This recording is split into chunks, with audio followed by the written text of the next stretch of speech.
Bienvenidos. Aquí hay muchos amigos, simpatizantes de don Pedro Herrero. Han acudido para escuchar las palabras, pero sobre todo para participar. Y eso espero que participéis de alguna manera. Quiero justificar por qué GEA, Grupo de Estudios de Actualidad, digo esto. En fin, desde que el día 27 de febrero del presente año el Papa Francisco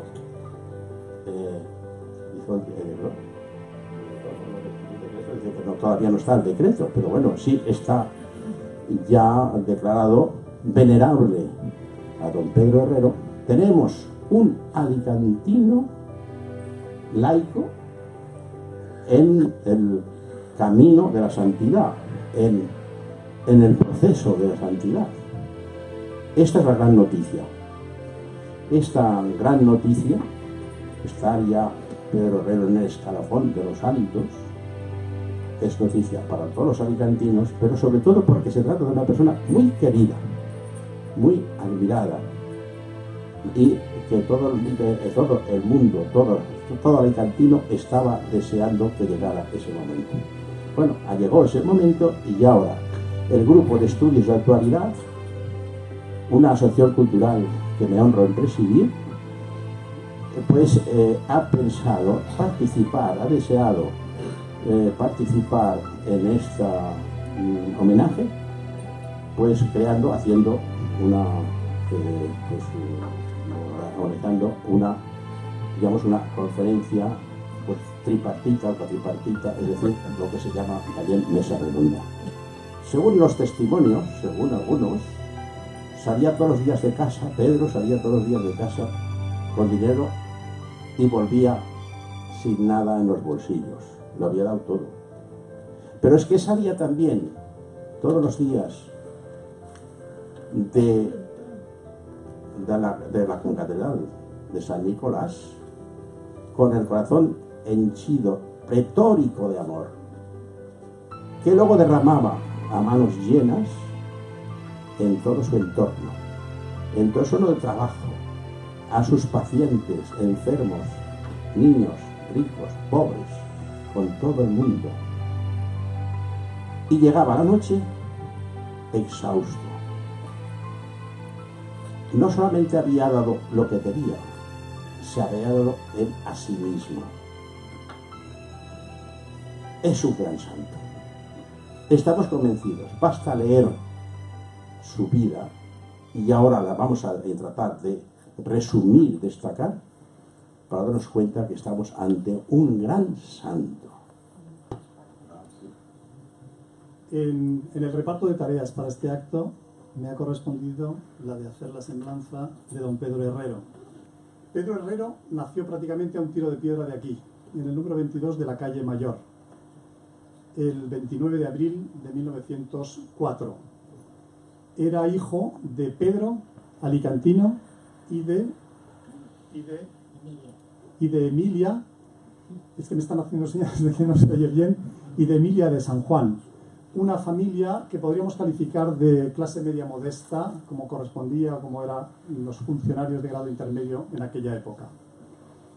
A los 4 años inicia su escolarización en el Colegio de los Maristas, que estaba entonces en el Paseo de la Reina, hoy Rambla de Méndez Núñez. Al cabo de 6 años termina la primaria y se traslada al Instituto General y Técnico de Alicante para hacer la secundaria, pero cuando tiene 13 años, el adolescente Pedro, a su padre le nombran interventor del Ayuntamiento de Orihuela, lo que supone un ascenso socioprofesional, pero tiene con ello la servidumbre de que la familia se tiene que trasladar a la capital de la Vega Baja del Segura. Allí, Pedro Herrero completa la secundaria hace 3 años en el prestigioso Colegio de Santo Domingo de los Jesuitas de Orihuela, y a continuación un año de preparatorio de ciencias en Murcia para entrar en la universidad. Se desplaza entonces a Madrid con 17 años, que se quedaría hasta los 23, para estudiar medicina en la Facultad de San Carlos, en donde tuvo como profesores, entre otros, pues al Premio Nobel de Medicina de 1906, Ramón y Cajal, o al futuro presidente de la República, Juan Negrín. Vive en Madrid, en el corazón de la ciudad, igual que aquí vivía en Alicante, también en el corazón de la ciudad. Vive en la calle de Lavapiés, en casa de su tío de su tío Eduardo, que era primo hermano de su padre y alto funcionario de correos. Muy cerca había una pensión en donde estaban sus compañeros, amigos alicantinos que habían también ido a estudiar a Madrid. En aquellos tiempos no teníamos universidad en Alicante. Con ellos comparte los tiempos de ocio, de asueto. Como habían sido congregantes marianos aquí en Alicante con el carismático Padre Esplá, se vinculan a un centro de la congregación mariana también en Madrid con el no menos carismático Padre Ayala. Entre otras cosas, hacen salidas los domingos a los barrios periféricos para catequesis de niños y para trabajo social. Por lo demás, aprovechó obviamente Pedro Herrero esos 6 años en Madrid para hacer excursiones con sus compañeros y conocer los alrededores, el centro de España. Y también de esa época le viene la afición que le duraría toda la época, toda la vida, a la ópera y a la zarzuela. Una afición que le resultó muy barata porque sencillamente iba a la clac. Es decir, que no pagaba en dinero, sino que pagaba aplaudiendo de manera entusiasta y prolongada cada vez que llegaba un entreacto. Al principio hizo la especialidad de ginecología, pero según unos, por su gran pudor, según otros, por la pena que le daban los niños que había en los partos en una época de penurias económicas y de mucha mortalidad perinatal, se pasó a la especialidad de pediatría. Cuando acaba la carrera se va a Madrid, a París con becas, hace unos cursos complementarios en lo que llamaban en ese país medicina de los niños y a continuación hace un máster de pedagogía en Bruselas. Termina por tanto sus estudios y regresa a Alicante, en donde viviría los 50 años restantes de su vida. Llega a Alicante, se colegia como médico, saca por oposición plazas en la Beneficencia y alguna otra, se casa, alquilan en Castaños 16, encima de la juguetería de la familia de Pura y de Maruja, y empieza a trabajar.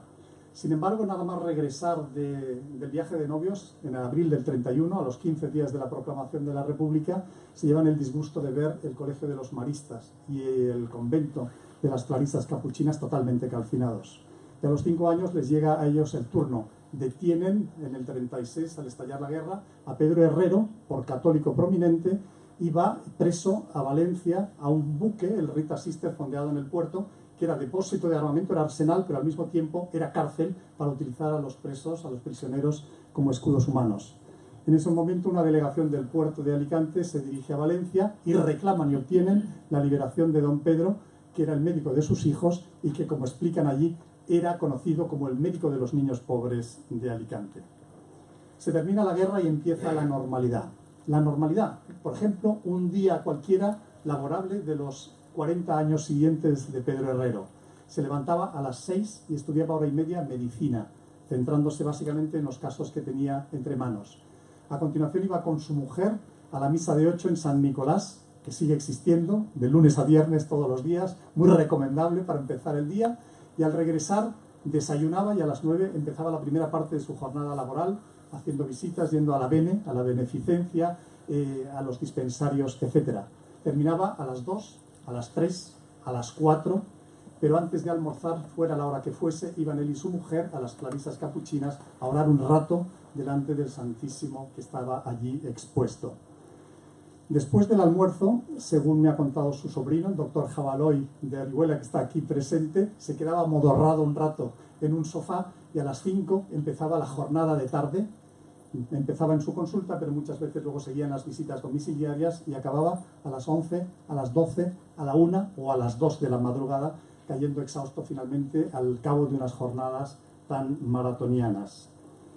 Pego un salto de 40 años hacia adelante, llego a los 70 años, a 1974, se jubila por edad en los trabajos como pediatra en las instituciones públicas y a partir de ese momento le dice una amiga se iba a dedicar a prepararse para la muerte y mientras tanto ir haciendo lo que sabía hacer, lo que había hecho toda la vida, es decir, visitar a niños enfermos. Al poco de la jubilación su salud se degrada mucho y se va a hacer unas pruebas en Barcelona, en la Fundación Puigvert, por otro tema distinto del que le había llevado allí, es decir, por una hernia inguinal que venía arrastrando, que se le estrangula, le tienen que operar de urgencia y de una manera inesperada en el posoperatorio fallece. La ambulancia que le iba a traer vivo para hacer aquí la recuperación en el Perpetuo Socorro trae sus restos mortales el domingo 5 de noviembre de 1978 en que falleció. Al día siguiente, ya a las 11:30 en San Nicolás, es la misa de funeral de corpore insepulto. A pesar de que no había habido tiempo para difundir la noticia, San Nicolás está atestado y con gente que no pudo entrar en la plaza del Abad Penalba. Celebra el párroco de entonces, don Federico Salaseva, que luego fue su biógrafo, con 6 sacerdotes más.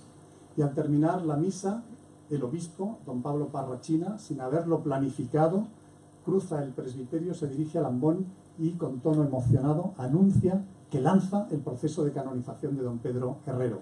Después dijo que no lo había previsto, que se sintió arrastrado como por una especie de emoción del espíritu.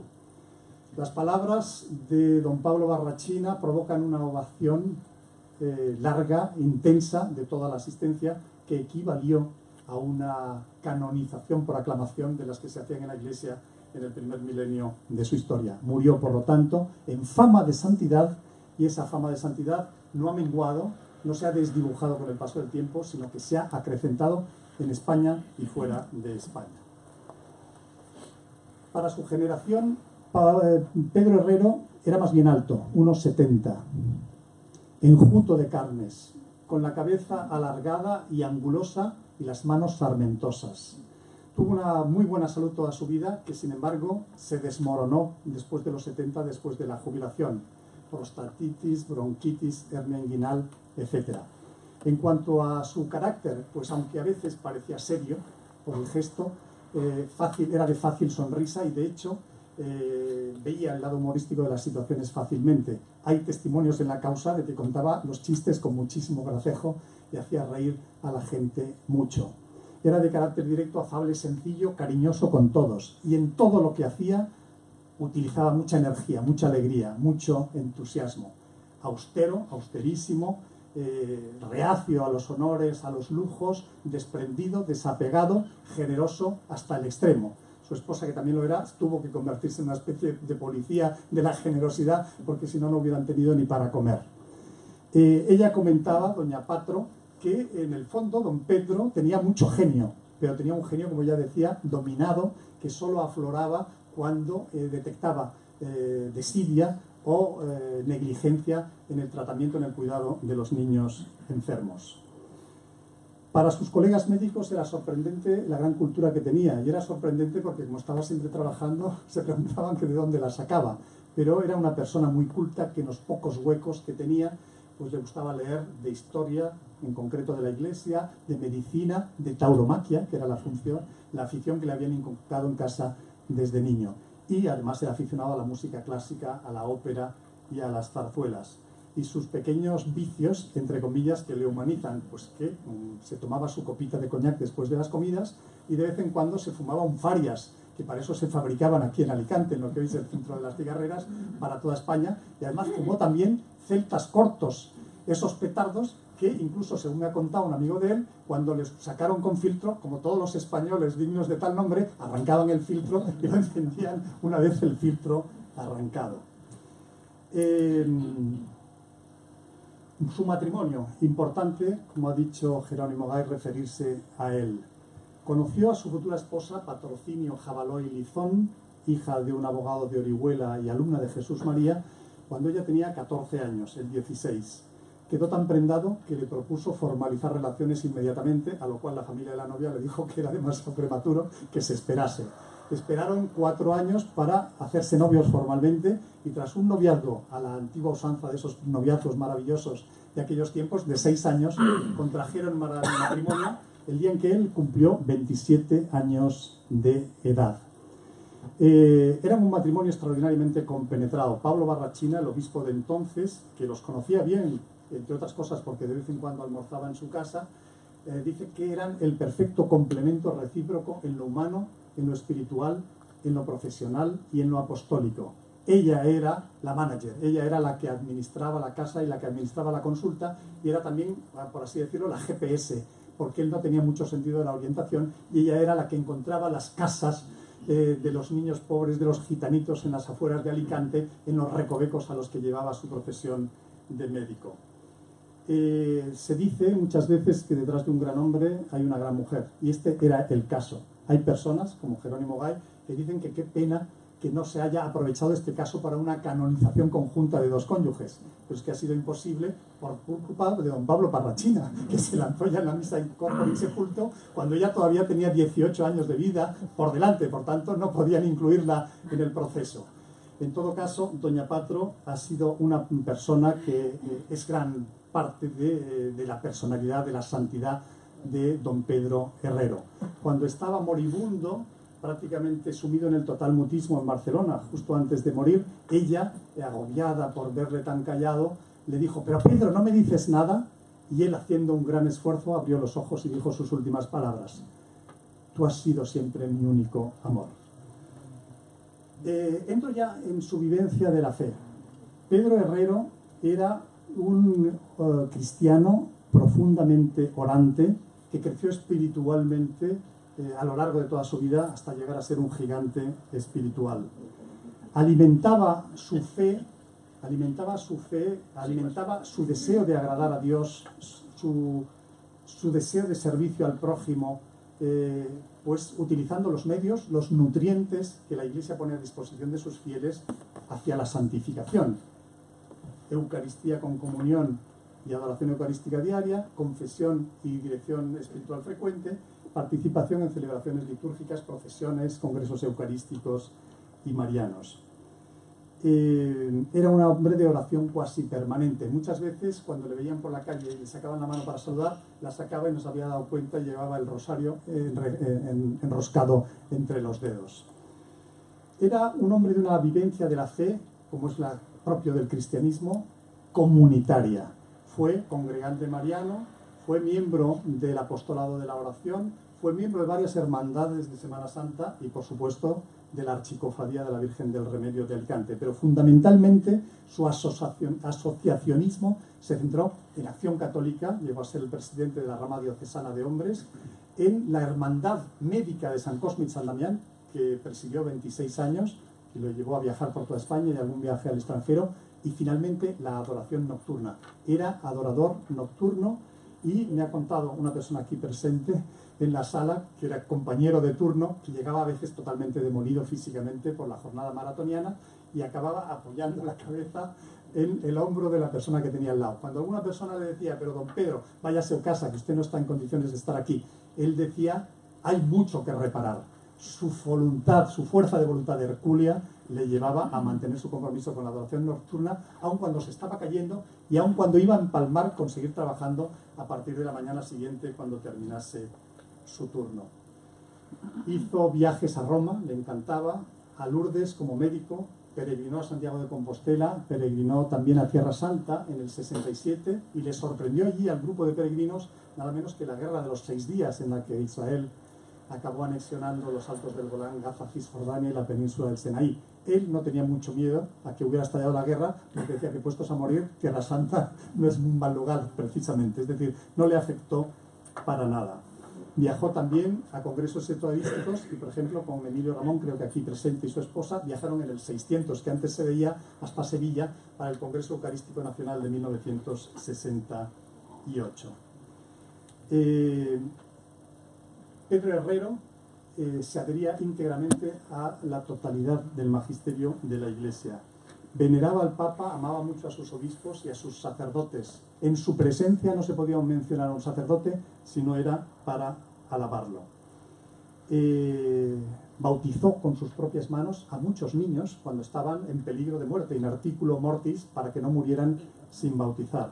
Y le daba mucha importancia a la dirección espiritual. Él tuvo director espiritual toda su vida y además proponía a sus amigos que lo tuvieran también, y hasta buscaba sacerdotes que se prestaran a ser directores espirituales de sus amigos. Por ejemplo, tuvo durante muchísimo tiempo como director espiritual al jesuita ilerdense Francisco Javier Fontova, el padre Fontova, al que ayudó decisivamente a fundar en 1957 la ciudad de los niños, Nazaret, sobre el modelo de los traperos de Maús de la Verrières en Lyon, en Francia. Y ¿qué más? Pues también colaboró mucho en la creación con otros hombres de la Acción Católica Diocesana del Cotolengo de Padre Alegre de San Vicente, que sigue funcionando y maravillosamente hasta nuestros días. Termino ya refiriéndome a don Pedro Herrero, médico pediatra. Pedro Herrero ejerció la medicina pediátrica como un auténtico sacerdocio, en el sentido etimológico de la expresión, de hacer algo sagrado. Pedro Herrero tenía fama pública de médico ejemplar en todo Alicante y fuera de Alicante. Cuando le concedieron la medalla de oro de la provincia con motivo de su jubilación a los 70 años, le hicieron un reportaje y entrevista en el diario Información, se mencionó que se había calculado que hasta ese momento, y seguiría todavía trabajando, había atendido a unos 20.000 niños alicantinos. Para empezar, su ejercicio de la medicina lo asentaba en unos conocimientos médicos de vanguardia, y ello porque a sus estudios en Madrid, en París y en Bruselas le añadió la disciplina autoimpuesta del estudio diario todos los días laborables, la asistencia a congresos médicos, las consultas que las hacía frecuentemente a colegas locales, nacionales, extranjeros, y también la investigación con las consiguientes publicaciones en revistas médicas. Por ejemplo, investigó y publicó sobre las fiebres tifoideas o sobre una enfermedad rara del bazo que se llama la leishmaniasis o cala-azar infantil. Fue aquí en Alicante se podría decir el precursor de la moderna pediatría, con todo lo que traía de su bagaje anterior de los estudios en 3 países. Fue él el que introdujo el uso de incubadoras para prematuros, el que introdujo los calendarios de vacunación, en fin, fue el que introdujo y formó en pediatría a toda una generación. Cargos o lugares en donde ejerció, para empezar, en la pediatría, en su consulta particular, que estaba en el mismo piso de su casa, pero también en los dispensarios de gota de leche en la Plaza Ramiro y de madre e hijo en el puerto de Alicante. Fue además director de la sección de pediatría de la Beneficencia Provincial, director del Hospital Provincial de Alicante, director del dispensario de la Junta de Menores de Alicante y director de la sección de puericultura de la Dirección General de Sanidad. En su trato con sus superiores era siempre muy respetuoso, con sus colegas médicos muy cariñoso y muy colaborador. Cuando no estaba, frecuentemente sus colegas médicos hablaban de él como de San Pedro Herrero, y cuando estaba delante le reprochaban jocosamente el que quisiera llevarlos a todos al cielo, porque constantemente les pedía que atendieran a gente gratuitamente, que hicieran análisis clínicos gratuitamente, que intervinieran quirúrgicamente gratuitamente. En el trato con sus colaboradores, con sus subalternos, pues era totalmente familiar, pero eso sí, exigiendo perfeccionismo en todo. Finalmente, por lo que se refiere al trato con sus pacientes, el doctor Recaredo Capdepón, el que más trato tuvo con él, casi cotidiano durante muchos años, dice que del trato a los niños de Pedro Herrero no hay palabras para describirlo. Se desvivía en la presencia de un niño. Igual que la Madre Teresa ante un pobre veía a Jesús disfrazado de pobre, parece que Pedro Herrero ante un niño enfermo veía a Jesús disfrazado de niño enfermo, por cómo se concentraba al 100%, cómo actuaba sin prisas, el reloj se paraba totalmente, en su consulta duraban las visitas hasta 1 hora, y tomaba a los niños de la mano con gran cariño. Muchas veces empezaba el reconocimiento haciéndoles la señal de la cruz sobre el cuerpecito, musitaba jaculatorias mientras estaba reconociéndolos. En fin, muchas veces cuando dejaba de visitar a un niño se le veía en un barrio marginal de Alicante dando vueltas por la calle, le avisaban, oiga, que esto es peligroso, y es que estaba rezando un rosario por la salud del niño al que acababa de visitar. Hacía también novenas en algunos casos graves o especiales. No tenía nada de aprensión, se sentaba en las mantas llenas de piojos en aquellos años, del Barranco de las Ovejas, del barrio de Cortés, de las cuevas del castillo de San Fernando, cogido de la mano de niños que tenían tifus, que tenían tuberculosis, que tenían meningitis. No le daba aprensión, no le daba asco para nada. Y si el niño estaba muy mal, en sus 600 que hemos visto ahí, lo llevaba directamente al dispensario. Si alguno de sus niños había que intervenirle quirúrgicamente, se quedaba de plantón durante toda la operación hasta asegurarse de que el niño se encontraba fuera de peligro. No cobraba en la mayor parte de los casos. Y no solo no cobraba, sino que dejaba debajo de la almohada un billetito que frecuentemente era de 100 pesetas, el sueldo de un obrero de 15 días en aquellos tiempos. Y además muchas veces ponía en la receta, cuando prescribía, cargar a mi cuenta, en las recetas que iban a la farmacia de Benet y Román, de aquí de la calle Mayor número 4, que era donde él tenía la cuenta esa, en donde pagaba las medicinas de muchos pacientes. Ya termino, porque tenía el propósito firme de no sobrepasar el tiempo. Simplemente decir, reiterando lo que ha dicho Jerónimo Gay, que Pedro Herrero ha sido una grandísima bendición para Alicante. Pedro Herrero ha sido un auténtico modelo para nosotros. Pedro Herrero es una persona, probablemente el primer alicantino auténtico que llegará a los altares algún día, que no es un santo que tiene contornos etéreos, todo lo contrario, seglar, profesional, casado y coetáneo nuestro. Muchas personas que están aquí lo conocieron. Por tanto, un santo hecho totalmente a nuestra medida como modelo de vida. Tiene la palabra ahora don José Luis Casanova, vicepostulador. Bueno, supongo que nos va a contar cosas muy interesantes. Buenas tardes y muchísimas gracias por la invitación y también por la programación de este acto, que es el primero que se realiza tras que el Papa ha aprobado que se pueda decretar la venerabilidad de don Pedro Herrero. Me toca hablar de los procesos de canonización sobre don Pedro Herrero, tiempo ya marcado, vamos a intentarlo. Lo primero que nos ha dicho es el primer alicantino en proceso de santidad. Y yo me quedé diciendo, hombre, pues qué pena, porque todos los alicantinos deben estar en proceso de santidad, porque esta es una llamada para todos. Bien, el proceso de canonización es un proceso que el Papa determina para poder destacar a un cristiano que Dios mismo indica para que se dé culto. Este es el objetivo fundamental. Culto a Dios, a la obra maravillosa que el Espíritu Santo ha podido realizar en alguien que se ha dejado plenamente en sus manos para que reproduzca en él la imagen de Jesucristo, con este Espíritu Santo que es el amor. Entonces, el objetivo es justamente este, dar gloria a Dios que tan maravillosamente obra con el barro que somos cada uno de nosotros. Juntamente con esta gloria a Dios en el culto, los cristianos vemos en ellos intercesores y modelos nuestros. Para esto se canoniza, para dar gloria a Dios y que nos estimula a nosotros a vivir en la santidad, la perfección de la caridad, en la docilidad al Espíritu Santo con toda humildad y mansedumbre.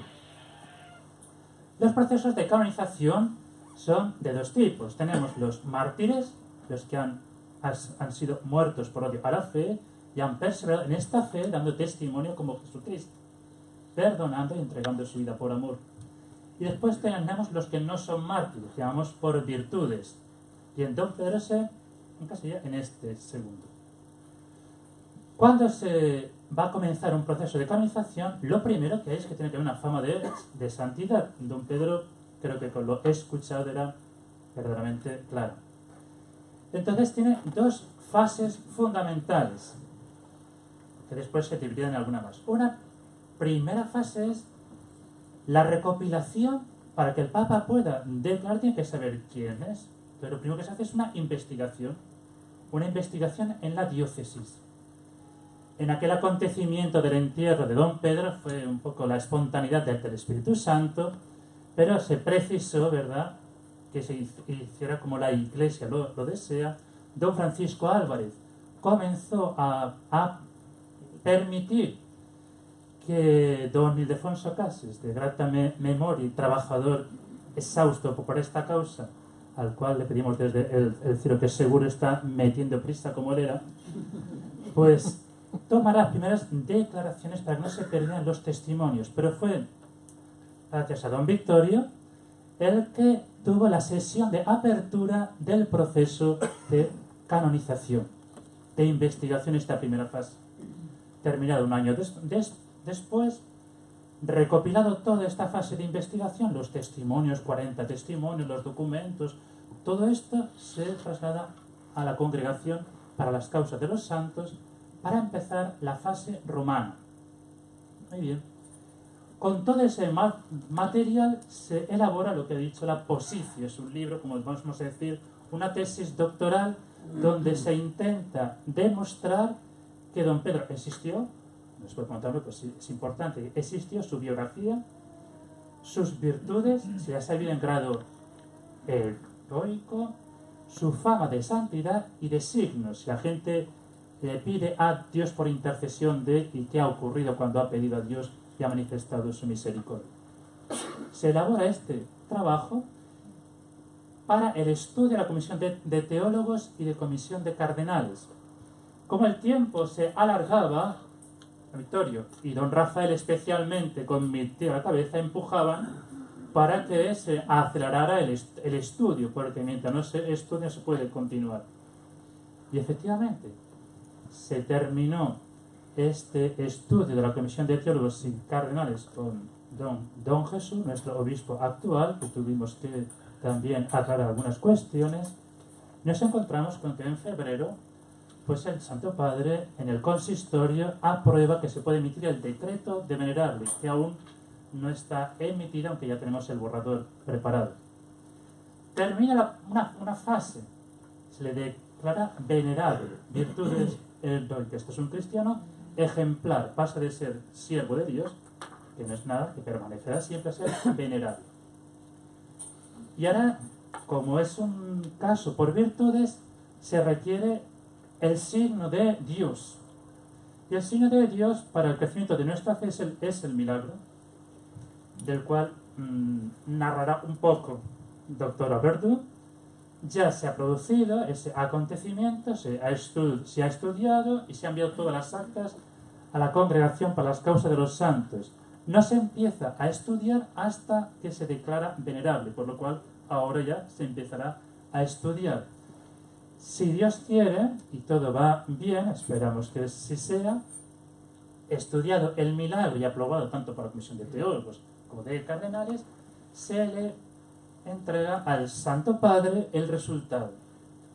Y es entonces que, bajo su criterio, puede aprobar que se beatifique, que significa que se le dé culto limitado. Yo recuerdo a mi tío Ildefonso en el hospital en esos últimos días previos a su fallecimiento, que imaginábamos dónde podía ser la beatificación. Estábamos ya haciendo nuestros sueños. En el punto en el que estamos es este, declarado venerable. Ahora tocará el estudio del milagro, del posible milagro, para poder ser aprobada su beatificación. Cuando Dios quiera, esperemos que pronto, se requerirá después de la beatificación otro signo de Dios, otro milagro para poder la canonización, la propuesta para el culto de toda la Iglesia universal. Y esto es lo fundamental. Ahora bien, los procesos de canonización, aunque tienen su normativa propia y canónica y eclesiástica, no es solo un proceso jurídico de documentos, que lo es, y muy serio además, sino que sobre todo la Iglesia quiere que sea un elemento pastoral y de evangelización. Es decir, que golpee los corazones y nos diga: hombre, un señor de pantalón y de corbata, que fue médico, que estuvo ya casado, como nos ha contado, ¿no? Pues fíjate, este hombre ha vivido el amor de Dios en esta sencillez y plenitud de su vida. Por tanto, tú y yo también estamos llamados a esta vida cristiana, que es el normal proceso del bautizado. Normal proceso no es que todos nos canonicen, si no sería esto sería imposible. En las iglesias hay muchos, todos los que están en el cielo son santos. No se puede estar en el cielo si no se es santo. Es decir, si no se participa de la vida de Dios y se vive en ese amor de su vida trinitaria. Pero los santos canonizados, sobre todo, si recordamos cuántos pueblos, ¿no? San Nicolás, siglos. Y San Nicolás sigue moviendo a la fe en Dios, a la confianza en Dios, a la caridad para con Dios, sigue agrupando para el culto de Dios, la gloria de Dios. Esto hacen los santos. Los santos hacen que un sí a Dios produzca una corriente de amor inmensa. Yo quería terminar, supongo que estaré ya un límite, ¿no? Quería terminar con dos anécdotas.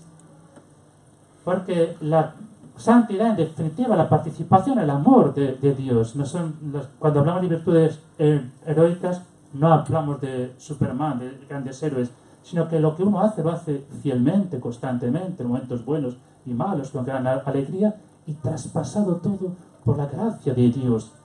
La santidad no es más que la participación, el amor de Dios.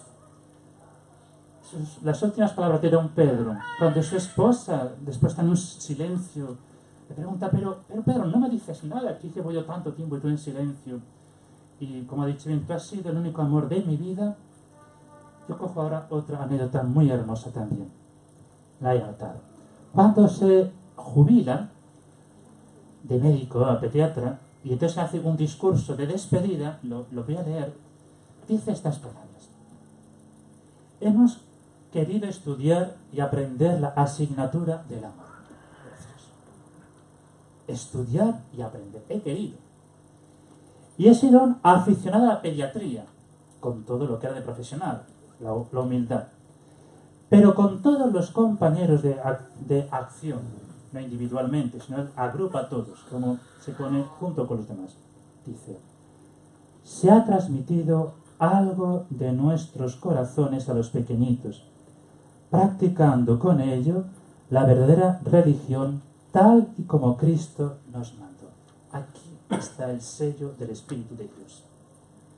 Ha aprendido como un discípulo la asignatura del amor y ha intentado vivirla y practicarla en la forma de vida que Dios ha querido para él.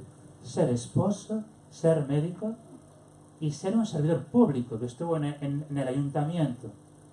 Y en esto es lo que nos llama Dios a todos. Vivir en el amor, porque quien vive en el amor vive en Dios. Y quien vive en Dios irradia y manifiesta con gran gozo y alegría el único mandamiento que nos ha dejado el Señor. Amaos unos a otros como yo os he amado. Pues en esto consiste la santidad. Así que esperemos que todos estemos en proceso de santidad, aunque los de canonización pues sean menos, ¿verdad? Don José Juan Verdú, el médico esperado. Comentaba al principio que si existían los milagros y que qué tiene que decir el médico de los milagros, el médico de las cosas de los milagros, ¿no? Los milagros existen sin duda, ¿no? O sea, día a día ustedes oyen la expresión, acabo de encontrar unas llaves que había perdido, esto es un milagro. Habían encomendado a San no sé quién o lo que sea, ¿eh? Entonces, milagros hay a punta de pala todos los días. No sé si se me oye bien. A ver, me acerco esto un poco más. Milagros hay sin duda alguna, muchos, supuestos que se supone que son milagros, pero claro, en todo esto hay que poner un orden, porque si no iríamos todo el día pues todos en una nube, ¿no? Entonces la Iglesia pone un orden en todas estas cosas, y un poco el motivo de mi charla especial, ya que no les voy a poder dar muchos detalles concretos del hecho extraordinario, porque los médicos, cuando ya intervenimos en estas cosas, no hablamos de milagros o no milagros, hablamos de hechos extraordinarios o poco habituales, inhabituales o inexplicables. La Iglesia en todo esto pues tiene que poner un orden, como digo, y entonces para que esto tenga sus protocolos y demás. Estos protocolos que tiene la Iglesia están en continua revisión en lo que se refiere a la parte médica, que es la que yo he tocado en estos años que llevo dedicándome a esto por encargo de los señores obispos, que en su momento pues han tenido he tenido yo el honor de que me nombraran como perito médico yo he intervenido en los últimos 15 años en 3 supuestos milagros, hechos extraordinarios, de gente que está en proceso de canonización. Pues bien, como digo, estos hechos extraordinarios tienen la Iglesia tiene para ellos un protocolo de actuación, y desde el punto de vista médico, el grupo de médicos, la consulta médica que se encuentra en Roma y que trabaja estos asuntos, está en continua actualización, también en continua actualización, que el cardenal Angelo Amato, que es el actual prefecto para estos asuntos, pues ahora en 2016 hizo una revisión última el procedimiento de estudio médico de las cosas, pues explicando qué número de votaciones secretas se necesitaban, modificando. Quiero decir con todo esto que quiero que se den cuenta de la rigurosidad. Esto es muy importante porque, claro, si no, se habla muy a la ligera, de la rigurosidad con que la Iglesia trata estos asuntos, el empeño que pone en ello, y también por parte de los médicos que nos dedicamos a esto, la rigurosidad que ponemos, porque no hay que olvidar que somos médicos y como médicos pues tenemos nuestros códigos deontológicos y éticos, y flaco favor haríamos a la Iglesia si diéramos por buenas todas las cosas y esto fuera una cosa, una alegría y un sin más, no, las cosas llevan un orden y llevan un estudio muy profundo de todo, como ahora les explico muy brevemente. Para empezar, la Iglesia define como milagro la manifestación extraordinaria de Dios mediante un hecho, como milagro en general, mediante un hecho sensible que ningún agente creado puede producir. Por ejemplo, tiene que ser una cosa sensible, que se vea y que sea extraordinaria. Por ejemplo, pues la oración de unos pastorcillos en tal, y entonces aparece la Virgen en no sé qué sitio, o brota agua de una fuente en tal sitio. Cuando ya se refiere al tema de las curaciones milagrosas y demás, la cosa viene definida como un acontecimiento extraordinario, no habitual, que ocurre en el contexto de un cuadro clínico que presenta una evolución y pronóstico de gravedad a menudo vital, con riesgo de muerte evidente, aunque no siempre. Hay veces que pues se trata de una lesión, puede tratarse de una lesión localizada, pues que se lleve una mano, que remite espontáneamente, pero vamos, en general los más gordos, entre comillas, por así decirlos, pues son estos que yo digo, con pronóstico de gravedad a menudo vital, en el que media una petición de curación a Dios mismo o a un santo o a una persona en proceso de canonización. Esto es muy importante, tiene que mediar para que sea considerado milagro por quien lo tenga que considerar, porque repito, los médicos no hablamos de milagros, sino de que haya una mediación, un encomendarse a Dios o a algún santo, persona en canonización, y que al final, también esto es muy importante, y al final de todo esto, la persona que se ha curado o que ha salido favorablemente resuelto su episodio, queda completamente normal. O sea, tiene que pasar un tiempo y ver que esta persona está completamente normal y no tiene ninguna secuela de lo que ha tenido, y para lo que se solicitaba su curación. Cuando, ya concretamente, en el caso del caso de don Pedro y algún otro que ha habido aquí, cuando en la diócesis se produce alguna cuestión de este tipo, entonces, de entrada, se abre un proceso, como aquí ha explicado don José Luis, y el postulador o el vicepostulador recibe comunicación de gracias atribuidas posiblemente tal. Entonces se reciben multitud de gracias. De don Pedro concretamente, pues ahí ustedes ya lo ven en las hojas estas que se difunden en las parroquias y demás, hay cientos de causas, ¿no? Entonces un poco el mismo postulador es el que selecciona cuando ve que hay algo realmente importante, y aquí en esto últimamente en la diócesis hemos instruido, da una instrucción de que cuando esto ocurre vaya acompañado de un pequeño informe médico del sitio donde ha estado la persona o cuestión para facilitar después las cosas, porque claro, muchas veces la gente, no sé quién o tal, me curó de un cáncer, pero bueno, si lo explicas más y tal, bueno, esto ya se ve después.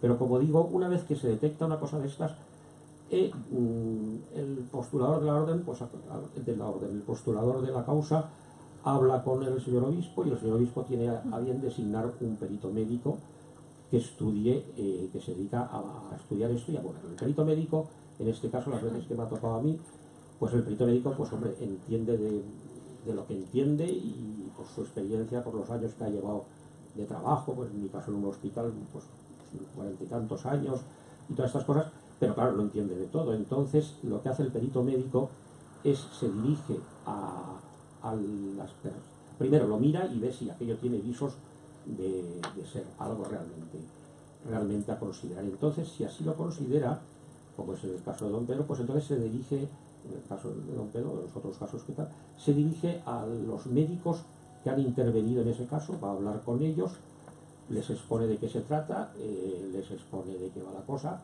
les expone también que son libres de querer participar o no en esto, y si pueden y quieren, primero, si ellos consideran también que aquello que se tal era una cosa no habitual. Y si es así, si quieren colaborar y hacer, entonces, mayoritariamente tengo que decirles que yo siempre que he solicitado la colaboración de compañeros en estos casos, la acogida ha sido sensacional siempre y muy buena. Y de gran respeto y de gran admiración, independientemente de las creencias que cada uno tenga, por supuesto.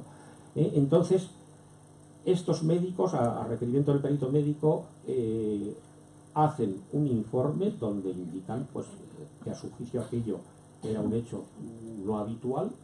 Nunca, repito, se habla de milagro en medicina, se habla coloquialmente, quiero decir, muchas veces entre ustedes aquí ahora médicos, en reuniones de médicos por las mañanas en el hospital o antes de empezar un día y tal, el día y tal, uy, ¿os habéis enterado de esto? Esto es un milagro, pero bueno, esto es un lenguaje coloquial que luego, la verdad, no es así, se habla de estas cosas. Entonces, elaboran su informe y con ese informe el perito médico solicita la colaboración de 2 médicos más, todos de reconocido prestigio, ya los busca, que certifiquen y que vean a la persona en cuestión si está sano y sin secuelas de aquello. Todos estos facultativos que han intervenido posteriormente prestan juramento o prometen, según el caso, delante del señor obispo de quien él designe, que han dicho verdad y que así lo afirman y lo afirman. Entonces, se da por concluido que suele tardar tiempo en el caso de don Pedro Estocu.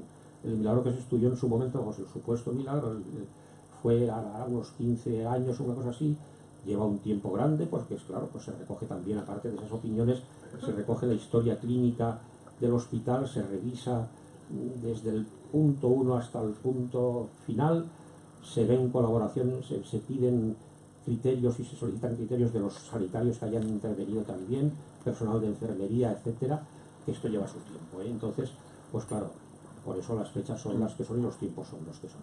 Y una vez que esto ya está así, junto, como ha dicho don José Luis, con todas las demás documentaciones, se envía a Roma. Entonces allí, en su momento, se abrirá. Por eso yo no puedo darles detalles más concretos del supuesto milagro atribuido a don Pedro Herrero, porque esto está cerrado en un cajón y tapado, y lo se abrirá cuando se abra y se diga, pues ya se sabrá más.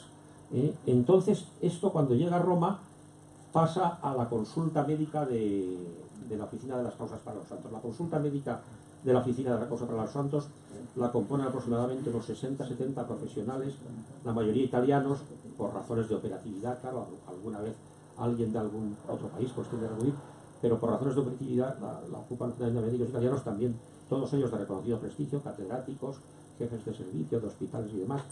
60 médicos, como digo, que luego se distribuyen los casos cuando el que lleva allí las cosas, el que manda allí, como si dijéramos, dice, bueno, vamos a ver este caso. Y entonces ese caso, que es lo que ocurrirá con el de don Pedro, por ejemplo, lo ven 5 médicos. Lo ven 5 médicos, independientemente que no conocen entre sí, que lo están viendo, no saben ninguno de ellos que está viendo cada cosa y que anónimamente acaban emitiendo un informe que simplemente dice 2 palabras, natural o inexplicable. Natural o inexplicable es la traducción que yo tengo de la documentación que he sacado. También puede ser, en vez de inexplicable, no habitual, extraordinario. Son palabras un poco, claro, todo en los tiempos que corren además, y como están la ciencia hoy día y con todos los conocimientos que sabemos, todas esas cosas, pues las palabras son muy cuestionables en todo momento, por eso se cuida mucho el lenguaje. Entonces dan este veredicto y ellos no dicen ni milagro ni no milagro, sino simplemente esto, y con ese veredicto, si la cosa es natural, pues no pasa a ningún sitio y ahí se acabó.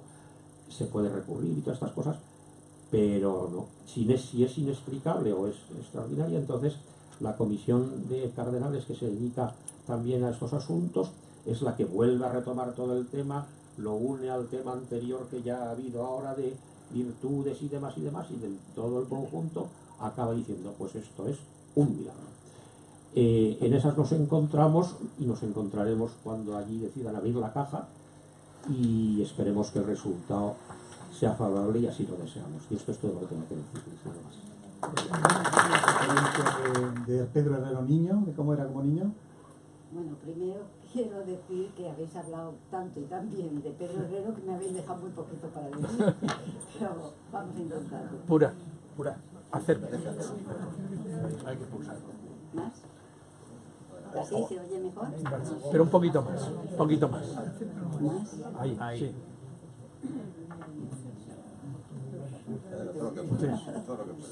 Bueno, pues de Pedro Herrero, de su niñez, no tenemos mucho, pero sabemos que en su casa tenía como una especie de altar con sus velitas y todo. A una de las niñas, su amiguita, le ponía una coronita de flores y él actuaba delante de sus amiguitos como si fuera un sacerdote. Y decía que tenían que ser buenos, que tenían que ser obedientes, tener contento al Señor, con el fin de que Él los llevara al cielo un día. Bueno, otra cosa, ya entramos en lo que había anunciado, del chismorreo. Don Pedro Herrero, como todo funcionario, tenía un mes de vacaciones.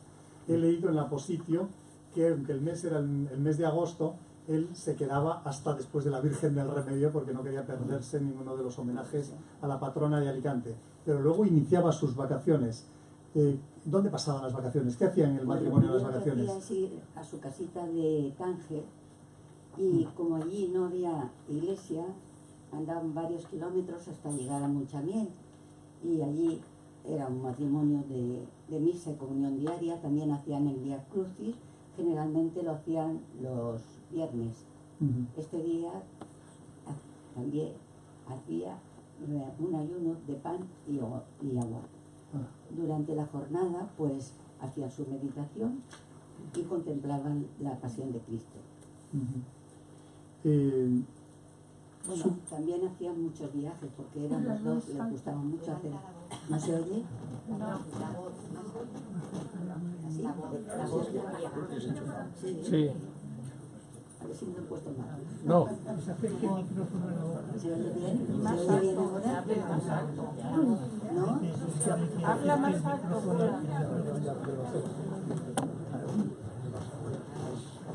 Sí. Y hay que subir el volumen, macho. ¿Así? Bueno, al matrimonio le gustaba mucho hacer viajes, pero siempre tenían un sacerdote que fuera en el autobús con ellos. Así tenían asegurada la misa. Cuando llegaban a una ciudad, pues lo primero que hacían es buscar una iglesia. Y delante del Santísimo se extasiaban de tal manera que perdieron el autobús en una ocasión. Como el guía sabía estas aficiones de Pedro y su señora, siempre lo seguía. Y cuando llegaba la hora le decían: don Pedro, hay que marchar. Fueron también a Tierra Santa, como dice Fernando, y allí le cogió la guerra de los 6 días. Entonces, don Pedro se le ocurrió decir: ojalá muriéramos en Tierra Santa. Todos se quedaron un poco asustados, porque aunque compartían la fe que Pedro tenía, la heroicidad no llegaba tanto. Iba también como médico a Lourdes. Así le cuidaba a los enfermos durante el trayecto. Allí era miembro del buró, donde se estudian los casos que podían ser o no milagrosos. Llegó el turno de ir a la piscina para bañarse y él, con tanta humildad que tenía, decía que le sumergieran hasta la cabeza por 3 veces para que el Señor le perdonara los pecados. Y esos son unos cuantos de los viajes, porque siempre estaban viajando. Sí. Bueno, Pedro Herrero llama la atención que no hablaba tanto de la fe ni de la caridad. La fe la daba por descontada, era una fe viviente, y la caridad pues era toda su vida. En cambio hablaba de la esperanza, era la virtud teologal de la que él hablaba. ¿A qué se refería su esperanza? ¿Qué es lo que él esperaba? Puesto el cielo.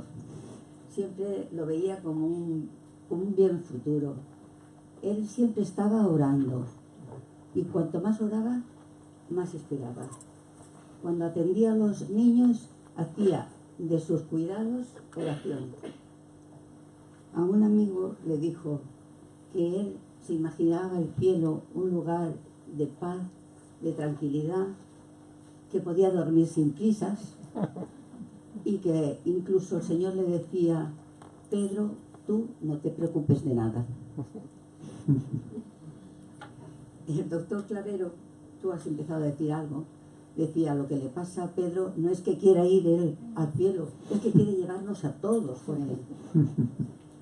O sea, él se imaginaba el cielo como un lugar donde podría dormir, porque estaba estructuralmente agotado, ¿no? Estaba que no pensaba más que en dormir. ¿Y en la medicina qué veía él? Pues una forma de ayudar más al prójimo, especialmente cuando están enfermos. En la medicina él podía ayudar no solamente físicamente, sino también material e incluso espiritualmente. Siempre tenía palabras de consuelo, de cariño, tenía muy buena acogida con la gente. ¿Y los niños en concreto qué significaban para él? Pues decía que los niños eran los seres más desamparados, sobre todo cuando están enfermos.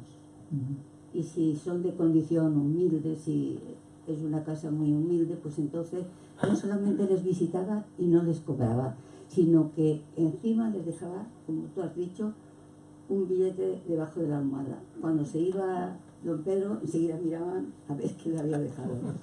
Incluso a veces, cuando él veía la situación muy mal, pues ponía al pie de la receta, ponía: cárgalo en mi cuenta.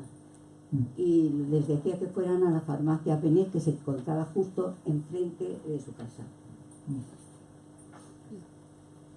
Y él, bueno, su madre era de San Juan y él pasaba los veranos siempre, cuando era niño y adolescente y joven, en San Juan. Allí tenía una prima que era... Una prima que era de Cáritas. miembro de Cáritas. Ajá. Sí, y ella le contaba los casos de pobreza que pasaban algunas personas. Pero a veces decía: mira, paro porque te conozco y no quiero abusar de tu generosidad. Y él decía: mira, no solo lo doy con gusto, sino que el mayor favor que me puedes hacer es pedirme para los pobres. Es que era una persona que estaba muy, muy atenta a todo. A él le gustaba mucho escuchar para de esa manera poder ayudarlos mejor. Sí.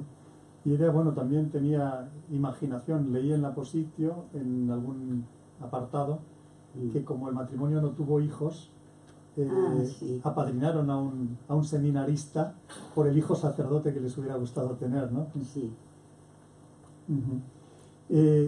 Y él, cuando llegaban las Navidades, hacía algo especial. Pues sí, era más bien Patro, bueno, conjuntamente trabajaban siempre. Primero Patro preparaba unas bolsas, ponía un arreglo de cocido, un pollito, y él previamente citaba a algunos pobres para que la víspera fueran a recogerla. Pero un día se presentó un pobre al que no esperaban, y don Pedro, ni corto ni perezoso, se fue corriendo a la nevera, cogió lo que tenían preparado para su comida y se lo dio. Así que al día siguiente tuvo que ir a casa de una paciente de él y suplicarle que le diera un pedacito de pollo para poder hacer la comida.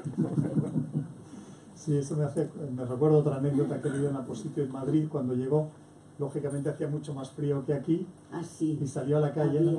Sí, encontró a un mendigo, un anciano, dice que estaba vestido, llevaba una vestimenta de verano y estaba en pleno mes de enero.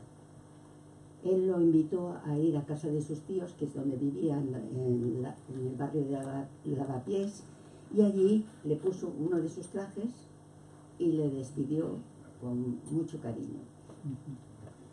Del paso de Pedro Herrero por la cárcel, en el barco Rita Sister de Valencia, ¿hay alguna anécdota? Sí, hay algunas anécdotas, sí. Un día le bajaron en un cubo, porque estaban destinados en las bodegas, le bajaron un cubo tan sucio con la comida que uno de los presos dijo: yo no como. Y él le rogó: hazlo por Dios. En otra ocasión estuvieron 3 o 4 días sin bajarle nada de alimento, y al cabo de los cuales le dieron una naranja a cada uno. El testigo que lo cuenta dice que él se comió hasta la piel de hambre que tenía, y observó que Pedro se guardaba esa naranja en el bolsillo y le dijo: ¿es que no tienes hambre? Y él le contestó: la misma que tú. pero hoy es ayuno. Tenía una fuerza de voluntad increíble. Auténticamente hercúlea. Y ya para terminar, antes de que, bueno, que digas lo que quieras, Pura, él se relacionó mucho con el padre Fontova y tuvo que ver con la Fundación de Nazaret y del Cotolengo. ¿Nos puedes decir algo de esto? Sí, pues bueno, ya sabes que era presidente diocesano de la rama de hombres de Castellón Católica, y con algunos de estos señores luchó para que se implantara el Cotolengo en Alicante, que acoge a los enfermos incurables, pobres, marginados. Aún hoy funciona en el barrio de San Vicente. Y algo más también. Lo que se te ocurra. Bueno, que en Nazaret nos contaba un testimonio muy bonito. Una de las trabajadoras decía que don Pedro mandaba siempre, todas las semanas, un cesto lleno de comida para los niños, y semanalmente los visitaba para ver cómo estaban, y lo primero que hacía es ir a la capilla y rezar, pero con una devoción que invitaba a la oración. Esas fueron sus palabras textuales. De allí pasaba a visitar a los niños, estaba muy contento, se encontraba feliz con ellos, aunque estaban un poquito andrajosos porque era la época de la posguerra. Y aunque estuvieran mocosillos, a él no le importaba que lo abrazaran, que lo besaran, porque amaba mucho a los niños. Y él decía, estos son los hijos que el Señor no me ha dado. Muy bien. Bueno, ya fuera, se me ocurre en este momento, como teníais tanto relación tan directa con el matrimonio, y creo que tuvisteis mucha con doña Patro después del fallecimiento de don Pedro, y tú avalas lo que se ha dicho aquí de doña Patro como una... Bueno, Patro es que estaba todo el día pensando con su marido. Siempre decía, Pedro, ponte aquí a mi lado. Y hacía muchísimos años que había muerto. Y un día veníamos de viaje de Lourdes y estábamos en un vagón, y de repente vino un señor y nos dijo, pasen al otro vagón porque los frenos no funcionan. Y cuando pasamos al otro vagón le dije, Patro, pide a Pedro que se sienta a tu lado, y así estamos seguros. Y ella, cuando él ya había fallecido y la gente empezaba a pedirle favores como intercesor, ¿ella creía en eso, lo apoyaba? Por supuesto que sí. Se animaba a pedirlos. Y además, don Ildefonso nos decía, tenéis que exigirle, tenéis que exigirle, no solamente pedir, sino exigirle que lo haga. Muy bien, bueno, a su maestro nazareno también tuvo que ser su madre la que le exigió que pusieran en A su marcha madre fue los su milagros maestra, en las bodas fue de la Caná. que le inculcó ese catolicismo que llevaba, pero que él aumentó mucho más. Muy bien, Pura, yo no sé si hay alguna otra cosa que quieres decir o damos la palabra. Sí, yo quisiera contar un caso que nos contó un sacerdote de un compañero suyo, que después de haber hecho un viaje con Pedro Herrero, dice que le dio un cambio a su sacerdocio. Por lo visto, este sacerdote pensaba secularizarse, y después de tratar con Pedro Herrero, que incluso estaban en la misma habitación, compartían el mismo dormitorio, dice que se notó una cosa dentro de él que tuvo que reforzar eso que tenía encima de él. Se conoce que estaba pasando una crisis y don Pedro se la curó. Nada, agradecer a todos la asistencia y a todos vosotros lo bien que os habéis portado hablando de Pedro Herrero, y nuestra ayuda y vuestra ayuda para darlo a conocer. Muchas gracias.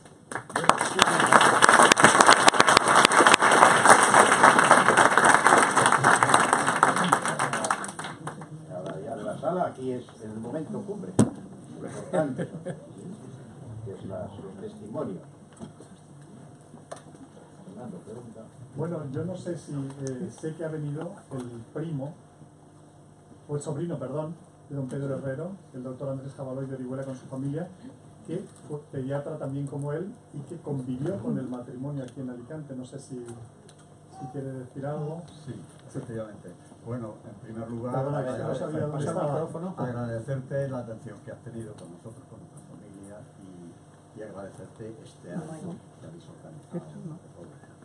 Yo tengo que decir pocas cosas sobre lo que has dicho, porque el otro día cuando me entrevistaste por teléfono, pues te conté mis vivencias al lado de él como médico.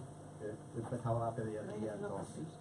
Eso fue en el año, no me puedo precisar, pero creo que fue el 67 aproximadamente. Cuando yo tenía... Trae el micrófono ya.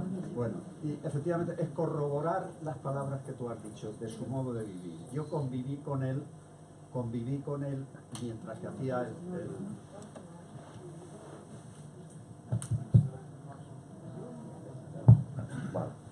que conviví más con él. Bueno, yo soy ahijado de don Pedro, como lo es mi hijo, de bautismo y de primera comunión, y de boda, quiero decir, bautismo y primera comunión igual, y de boda.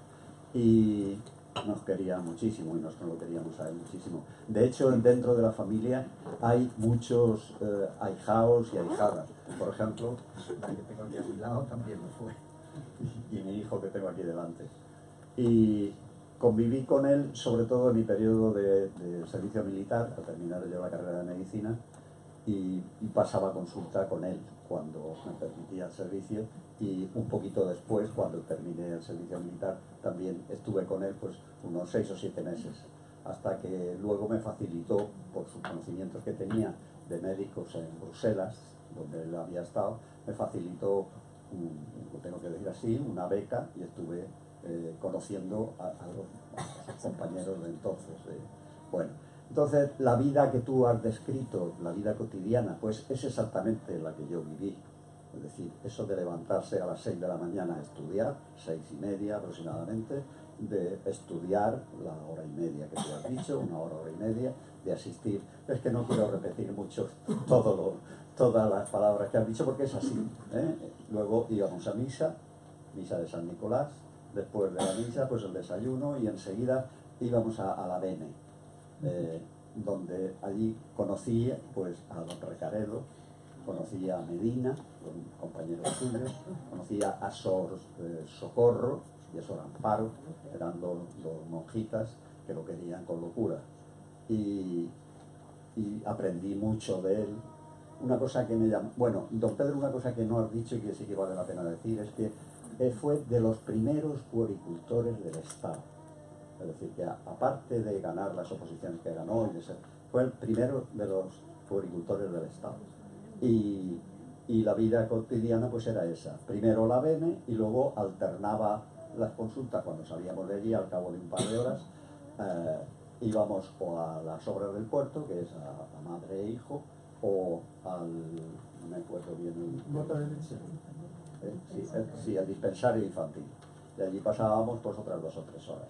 Después de eso es cuando él hacía las visitas domiciliarias. Y las visitas domiciliarias, por respeto a la familia, pues yo no subía, eran visitas particulares y no subía yo. Y lo que sí que quiero remarcar una cosa, en el periodo de tiempo que yo viví más cerca de él, pues no le vi jamás, le vi dar, pero jamás tomar dinero. Es decir, que era su mujer la que se encargaba del asunto económico. Bueno, y sobre todo lo que quiero destacar es que era, pues para mí, un verdadero santo, y además un ejemplo en la medicina, en el sentido de que se preocupaba todos los días de lo que tenía y de avanzar. Estaba al día, y tan es así que fuimos muchos los compañeros que le consultamos cuando ya yo fui pediatra, por supuesto, los casos difíciles, los casos en los que veíamos riesgo, y destacaba su humildad, su en fin, querer dejar bien al compañero siempre, no sobresalir, y bueno, y repetir las palabras que tú has dicho, que trataba al niño pues con un cariño, al niño y a los padres, y sobre todo cuando eran pobres, la familia, con un cariño, una dedicación, una abnegación, siempre dispuesto a la hora que fuera a salir de casa, incluso riñéndole a las monjas, estas que nombraba, a Sor Guadalupe y a Sor Amparo, cuando no le habían llamado a las 3 o las 4 de la mañana porque, en fin, un niño había empeorado. Es cuando únicamente lo he visto yo serio y riñendo a la gente. Y desde luego, una cosa que me llamó la atención y que yo no he visto luego es las historias clínicas que él hacía. Él tenía una cartulina de historia clínica, el que reflejaba todos los apartados, todos los aparatos, garganta, nariz, oído, pulmón, vientre, locomotor, en fin, todo, pero eso en todas las visitas. Es decir, un niño no cuenta qué es lo que tiene, lo cuenta la madre, y la madre tiene la visión que tiene de la enfermedad, pero él quería recoger todos los datos objetivos que podía hacer con el niño. Por eso que se ve ahora de consultas tan rápidas y tal, no, él era minucioso siempre, siempre. Bueno, y otro aspecto que también puedo destacar es, pues, desde luego su religiosidad. Tal es así que te contaba yo por teléfono, pues que cuando acabábamos allá a las 3 o las 4 de la tarde, pues cansados y yo pues hambriento, y yo digo, bueno tío, vámonos hacíamos la visita en un 600, que el que ha salido ahí era el 66.000, bueno, pues tuvo antes otro, que era un 29.001, que ese luego se lo compré yo, fue de los primeros 600 que habían aquí bueno, y repito, y cuando llegábamos, ya llegaba a las 3 o las 4 de la tarde, yo estaba deseando ir a casa ya y a comer, y pues no, primero teníamos que ir a las Capuchinas a hacer la visita, y allí yo pensando, digo, bueno, ¿cuándo terminará? no tenía, bueno, pues nada más, se los voy a aportar porque tú has recogido muy bien lo que fue su vida y el ejemplo que dio. Muchísimas gracias por el testimonio y por venir desde Olivera toda la familia. Julia María también, no sé si quedarás retirado también, ¿no? Muy bien. Que también fue mi padrino, mi padrino de boda, pero no quiero decir nada. Muy bien. Vicente Mojica, también discípulo de él, que le visitó en la Fundación Puigvert antes de morir, unos días antes de morir, pediatra también. Bueno, lo mío no es más que una anécdota breve, un par de minutos. Voy a comenzar con la primavera de 1980.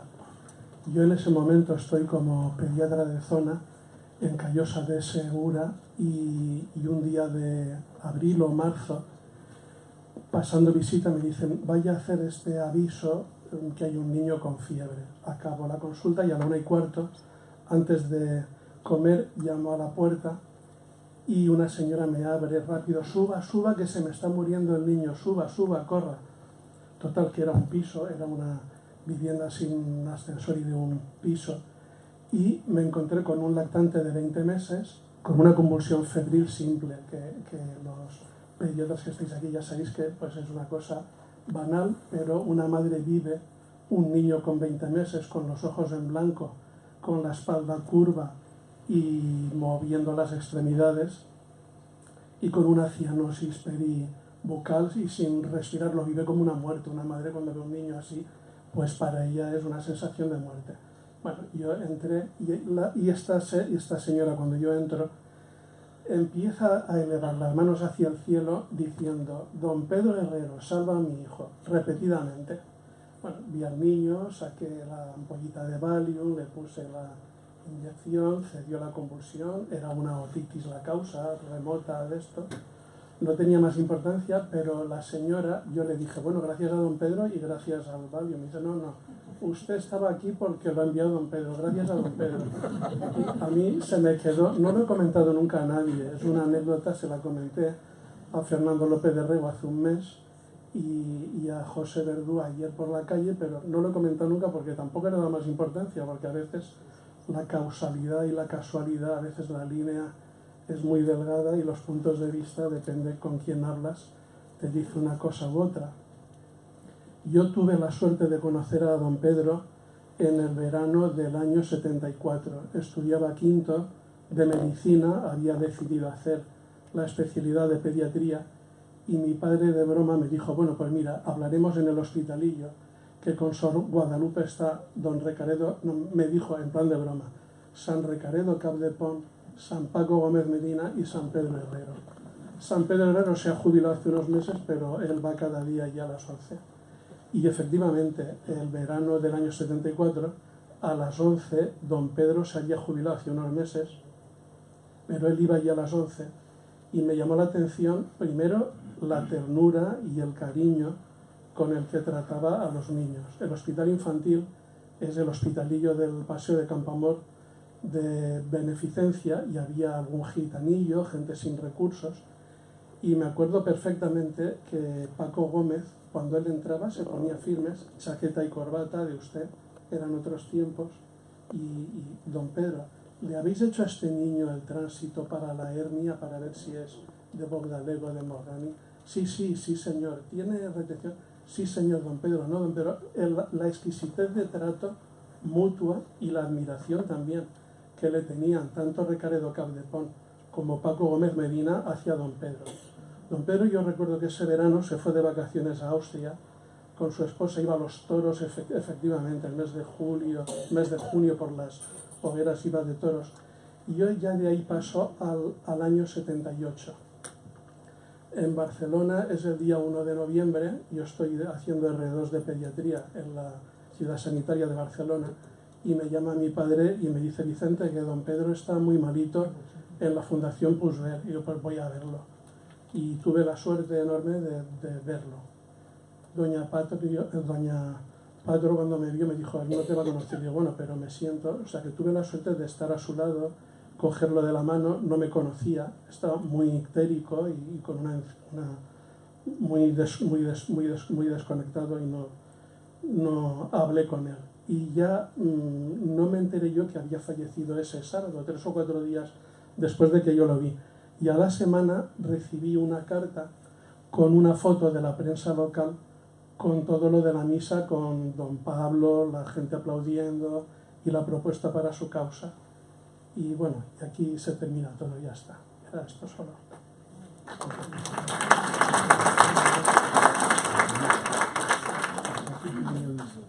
Aquí tienen aunque está tan cerca de Leonor López Campos, que aparece tu nombre en el libro de don Federico Sala, que a lo mejor tienes algo que decir, Leonor.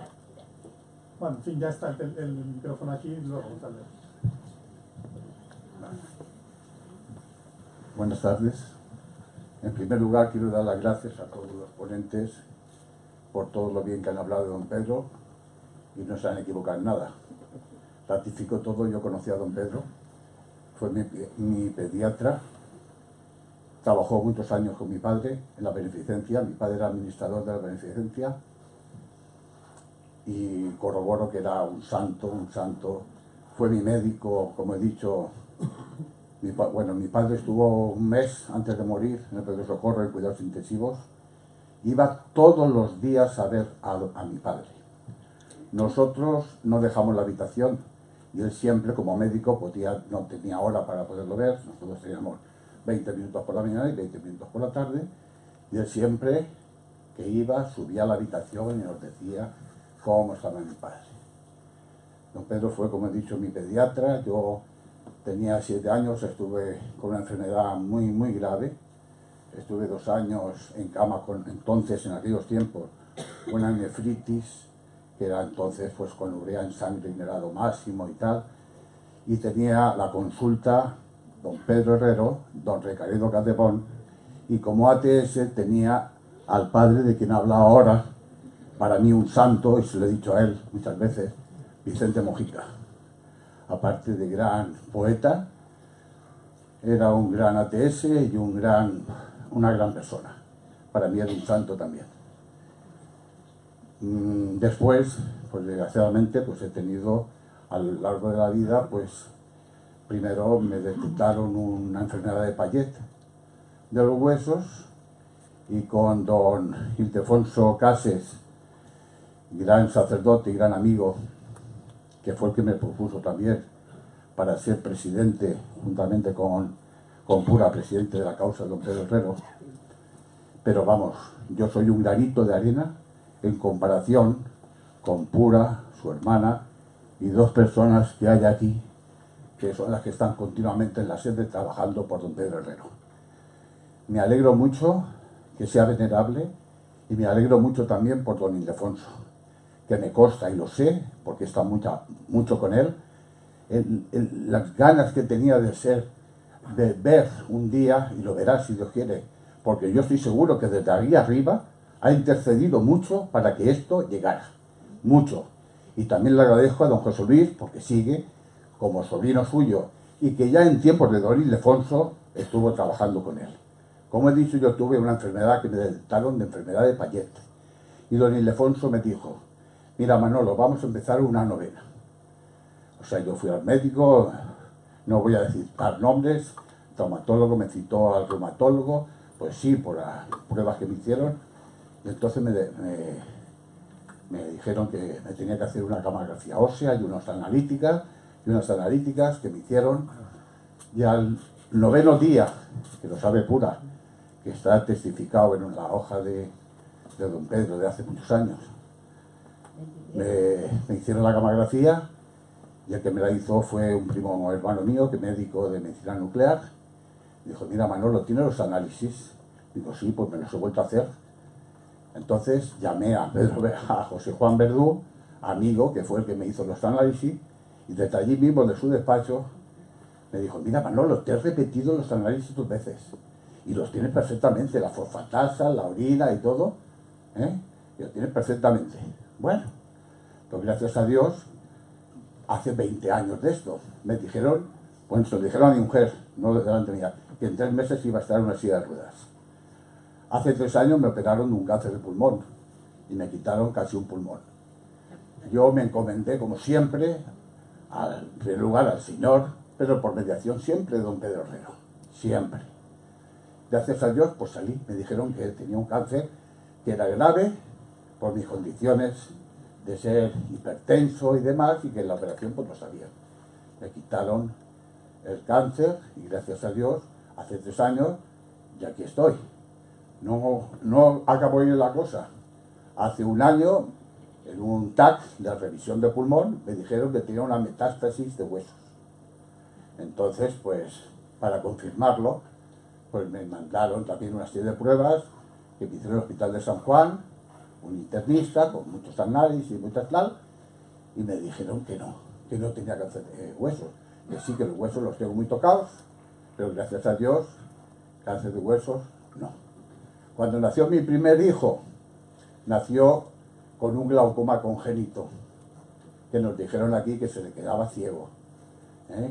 Y nosotros, yo hacía poco tiempo que me había casado, tenía 5 meses mi hijo, cuando el doctor Paco Medina, un santo también, pediatra de mis hijos, como está aquí también la comadrona de mis 4 hijos, Pilar, que trabajó también con mi padre, con Cristóbal Pardo, su hermano, con José Rodríguez Cercilla, que le he visto antes por ahí, y demás, y no sé lo que me estoy liando.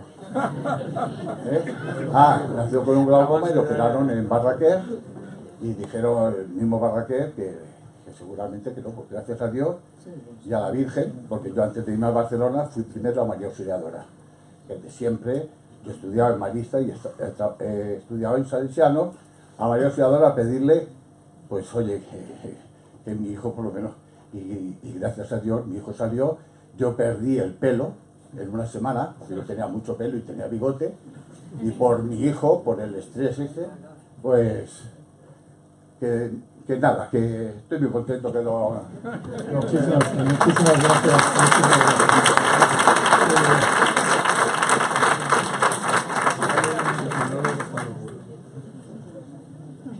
Ya se va acercando el tiempo, ruego un poquito de brevedad, por favor. Buenas noches. Soy Patrocinio Jabaloy también. Pedro Herrero era padrino mío de Pila y su mujer, los dos, y padrino de boda, igual que Patrocinio Jabaloy, que también está allí. Somos 2.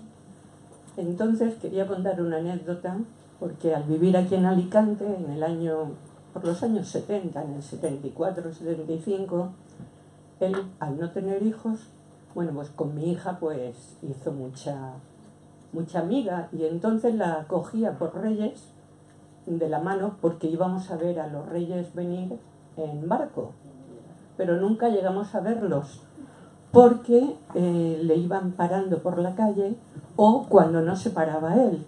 Una gitana que estaba con un niño pidiendo limosna le llamó la atención porque le dijo: ¿cómo no quieres que se constipe luego? Porque había estado 2 días antes viéndole en el dispensario. Y él era así. Nosotros no llegamos a ver la venida de los Reyes Magos.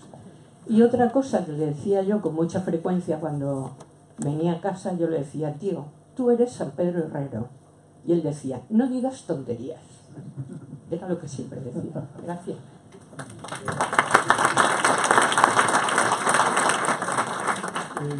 Doctor, ¿existe alguna anécdota, perdón, que abusé, así que le lance la pelota? Vamos a ver, ¿cómo? ¿Da tiempo, don Jerónimo? ¿Sí? 3 minutos, 5. Sí, bueno, aquí sin duda hay gente.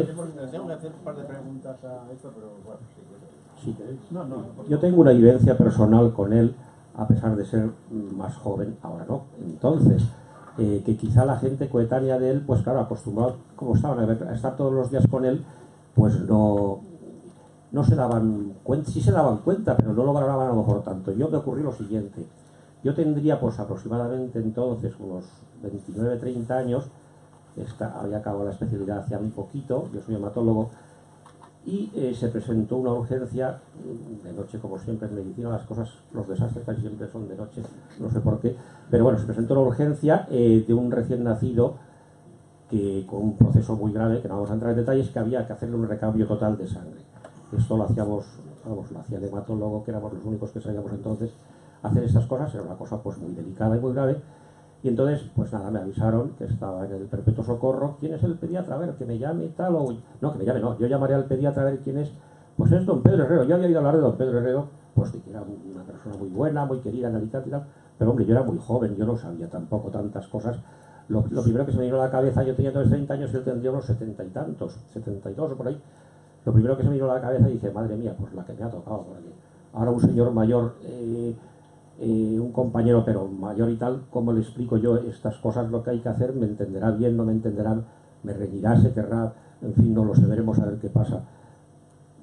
Y pues nada, nos citamos en el Perpetuo Socorro a las 10 de la noche, a las 11 creo que eran, bajaron al niño allá al quirófano y entonces vino él, se presentó y oye, la primera cosa que me impresionó fue la delicadeza y el cariño con que me trató. No es, vamos, entre los médicos todos nos respetamos mucho y tal, pero que un señor mayor o un compañero mayor a las 11 de la noche, después de que le toca ir a donde tiene que ir, te trate con ese cariño, con esa deferencia y con ese respeto incluso, yo me quedé con los ojos a cuadros. Esto habla mucho del personaje. Entonces empezamos el procedimiento, el niño tal, allí en la cama del quirófano, él allí con su bata, estábamos solos allí. Eran otros tiempos, no como ahora, que los quirófanos están llenos de gente y todas estas cosas, ¿no? Entonces no había tanta... empezamos a trabajar, empecé a trabajar y él, al niño, me estoy acordando de lo que ha contado él también entre sus anécdotas, al niño lo acariciaba, seguramente le estaba haciendo la señal de la cruz, pienso ahora que lo acabas de contar, yo estaba en lo mío y tampoco podía saber mucho, ¿no? Lo acariciaba y le daba palabras de cariño, que yo también estaba allí, yo estaba anonadado, digo, esto no es normal, este hombre mayor aquí con todas estas cosas y con este cariño, con este buen hacer. Luego se sentó allí un poco en el rincón del quirófano y entonces cuando se sentó, yo de cuando en cuando miraba y yo creo, lo cuento así siempre que cuento esta anécdota, que yo vi algo, alguna cosa, una sensación de paz en aquel quirófano, aquello salió estupendamente después, y esa sensación de paz es la que yo recuerdo y la que yo pues les quiero transmitir a ustedes con todo lo que contó también de las otras demás cosas. Eso es todo.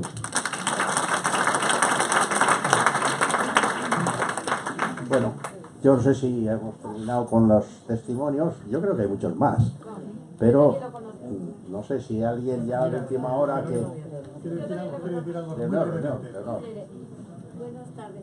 Yo lo conocí, creo que fue en el 1978, en el dispensario de Nuestra Señora de los Ángeles. Buenas tardes. Yo lo conocí en el dispensario de Nuestra Señora de los Ángeles. Mis hijos eran muy pequeñitos, nació en el 75. Mi hijo nació en el 76. Y, por cierto, murió una persona, Oasis, ese día.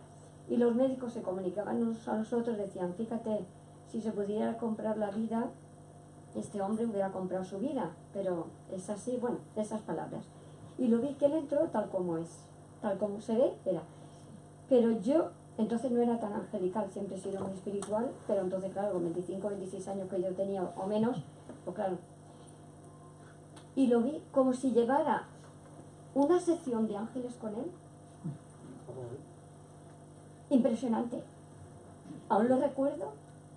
Era el dispensario por detrás de la iglesia de Los Ángeles. Él entró así, serio como lo vemos, igual que lo vemos con su chaqueta, su pantalón. Él no se paró con nadie, entró a hablar con sus médicos, claro, y ya no lo vi. Yo iba a visitar otro médico, don Carlos Gracia, que para mí, Casanova, que para mí es otro santo, era especial ese médico, y a mí aquello me impactó. Y otro día fui, cada vez que voy al cementerio a visitar a mis padres y a mis familiares, siempre visito su tumba. Y siempre le rezo un Padre Nuestro, y si llevo un ramo de rosa, de clavel o lo que sea, siempre le pongo una o dos. Y de esto que llegan 3 señoras, dicen, ay, don Pedro Herrero, ¿es que usted es familia? Digo, no señora, digo, este señor es un médico santo. Dice, oye, si yo jugaba con él. Y le dijo, no me diga que usted lo conocía. Y de esto, como iban 3, y yo con mi hija, hicimos 5. Y entonces dije, venga, pues vamos a rezarle un Padre Nuestro. Hicimos así, pues como un corro al lado de su tumba. Él está aquí, así. Y de momento cae un botón. Y una de las que jugaba con él, todas lo miramos y nadie teníamos ese botón. Y la señora que encontró el botón en el suelo, dijo, ay, usted estaba aquí primero rezándole, yo no sabía esto. ¿Le importa que me lleve el botón? Que yo lo conocí pequeñito, digo, lléveselo. O sea, que yo para mí, don Pedro Herrero, me rizo.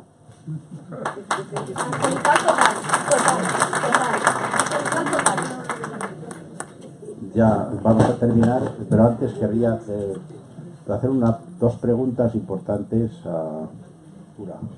La primera pregunta es, ¿dónde está, cómo pueden adquirir el libro que escribisteis sobre Pedro Herrero? Yo no sé, algunos lo conocen, otros a lo mejor no y lo querían comprar.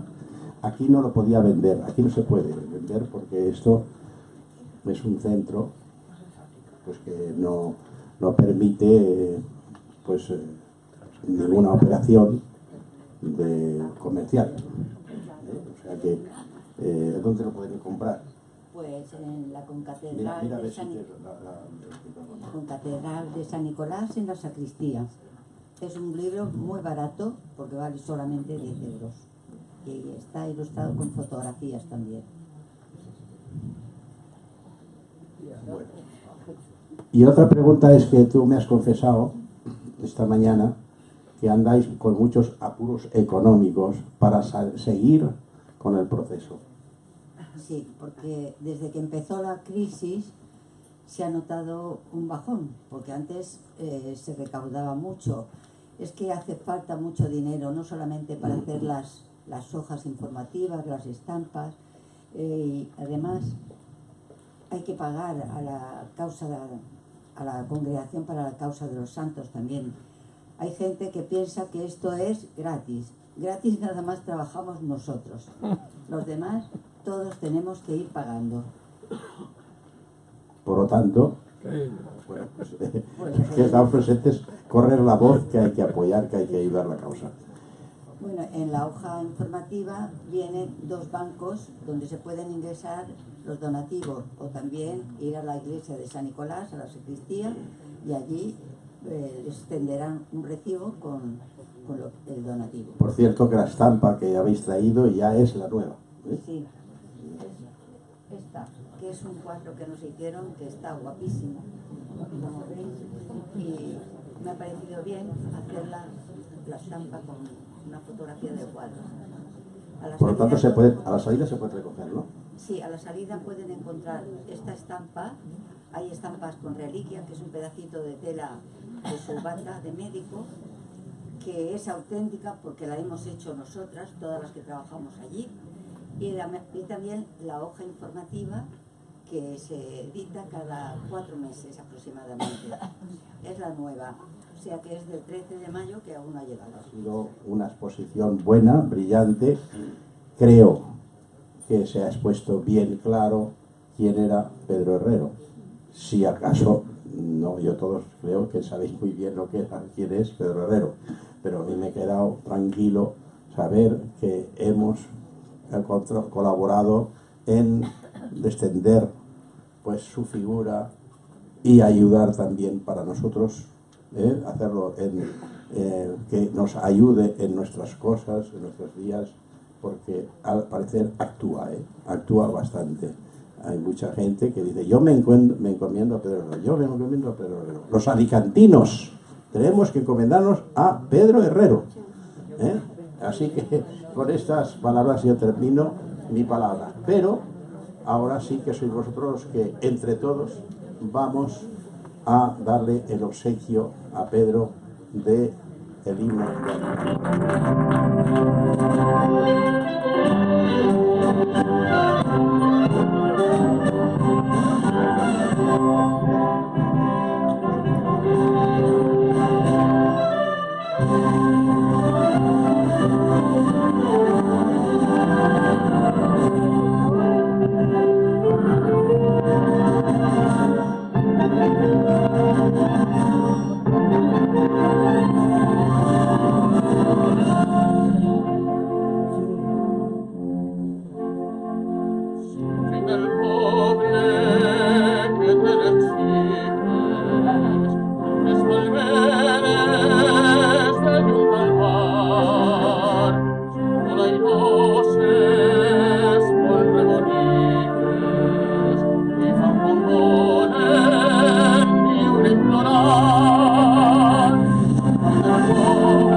Sempre del meu cor, del cor costant està la pàtria, l'ídol amorós, i en el aire del meu cant repetirà dichós el crit, visca la cant, visca la cant, som fill del poble que eres palmeres del malvat, sola i voces colorides, i fan quan volen viure ignorant, del poble que